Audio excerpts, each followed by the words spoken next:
চোখের মণির রং ভিন্ন হয় কেন? প্রশ্ন। চোখের মণি অর্থাৎ পিউপিলের রং মূলত কিসের ওপর নির্ভর করে?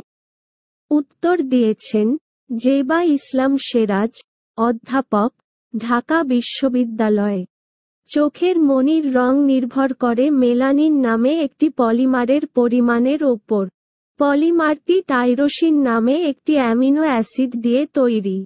মেলানিন বেশি তৈরি হলে চোখের মণি কালো দেখায়, আর কম হলে দেখায় নীল। আবার মেলানিনের পরিমাণ মাঝামাঝি হলে সবুজ দেখায়।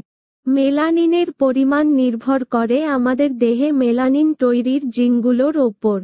এই জিন মা-বাবা থেকে আসে। সবুজ মণি বিরল, কারণ মাঝামাঝি পরিমাণ মেলানিন তৈরির জন্য যে জিনের মিলন প্রয়োজন, সেটি মানুষের জিন পুলে খুব কম থাকে। উত্তর দিয়েছেন জেবা ইসলাম সেরাজ, অধ্যাপক, ঢাকা বিশ্ববিদ্যালয়।